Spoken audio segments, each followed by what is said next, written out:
Viewers welcome to my channel. اور آج کی ویڈیو میں آپ کے ساتھ شیئر کرنے والی ہوں. آپ ہی میں سے بہت سارے لوگوں کی ریکویسٹ پہ یہ ویڈیو بنایا جا رہا ہے. تو چلیے اسٹارٹ کرتے ہیں. آگے بڑھنے سے پہلے آپ نے کرنا ہے میرے چینل کو سبسکرائب. بیل بٹن دباؤ گے تو آدھا کام ہو جائے گا. نہ آپ کو خبر پڑے گی میری ویڈیوز کی، نہ آپ دیکھ پاؤ گے. ہاں، بیل بٹن کو ہٹ کر دینا، لائک کر دینا. اور اگر آپ کو میری ویڈیوز پسند آئے تو فرینڈس کے ساتھ آپ شیئر بھی کر سکتے ہیں. Now let's get started.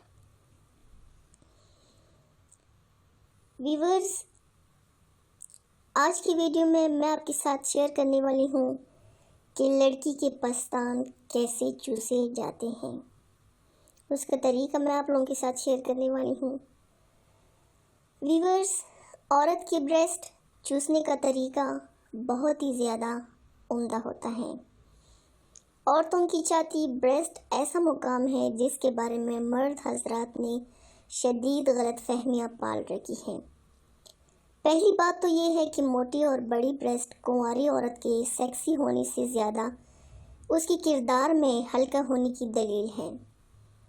بیشتر بریسٹ تب ابھرتے ہیں جب ان میں یا تو دودھ بھرا ہوا ہو یا چند روز بیشتر کسی مرد نے سیکس کے دوران ان کو چوما، چاٹا یا دبایا ہوا ہو. کنواری اور بالکل فٹ لڑکیوں کے بریسٹ نارمل ہوتے ہیں اور نپلز نوک کے بغیر. یاد رکھیے کہ ایک غیر شادی شدہ عورت کے نپلز اسی وقت ابھرتے اور نوکیلے ہوتے ہیں جب وہ صحبت کے لیے یعنی سیکس کے لیے تیار ہو چکی ہو یا اس کے جذبات ابھرے ہوئے ہوں. جب ایک عورت لگاتار اس تیاری کے عمل سے گزرتی ہے تو اس کے نپلز مستقل طور پر باہر نکل آتے ہیں اور ان کی رنگت بھی بدل جاتی ہیں. شادی کے بعد ہر مرد ہی یہی غلطی کرتا ہے کہ وہ نپلز کو نوچتا اور ابھار دیتا ہے. ظاہر ہے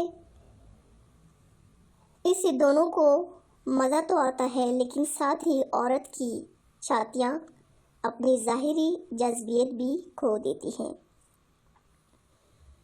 ان میں موجود گلینڈز اگر گلٹی کی شکل اختیار کر لیں تو یہ مکمل طور پر سخت اور پتھر جیسے ابھار میں تبدیل ہو جاتے ہیں، اور اگر ان گلٹیوں کو نکال دیں تو بریسٹ اپنا وجود کھو دیتی ہیں. اس کا حل یہ ہے کہ اپنے پارٹنر کے جسم کے اس حصے کو نرمی سے دبائیں اور لو بائٹ سے پرہیز کریں اور نپلز کو چوستے ہوئے زیادہ زور سے بالکل بھی نہ کھینچیں. شاید بہت کم لوگ جانتے ہیں ان نپلز کی نوک انتہائی حساس سینسیٹیو ہوتی ہیں. مرد کا اسے اپنی زبان سے ٹچ کرنا ہی کافی ہوتا ہے. اس کے بعد نپلز کے گرد بنے براؤن یا سیاہ دائرے کی باری آتی ہے. ان پر ہلکے ہلکے سے دانے بنے ہوتے ہیں. ان دانوں پر زبان پھیرنے سے بعض اوقات عورت بہت زیادہ جلد فارغ ہو جاتی ہے. سو آئی ہوپ کہ آج کی ویڈیو آپ کو پسند آئی ہوگی. میری پچھلی ویڈیو کو پسند کرنے کا، دیکھنے کا بہت بہت شکریہ.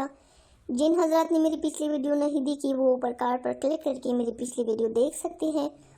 اپنا ڈھیر سارا خیال رکھیے گا. ملتے ہیں میرے نیکسٹ ویڈیو کے ساتھ. تب تک کے لیے اللہ حافظ.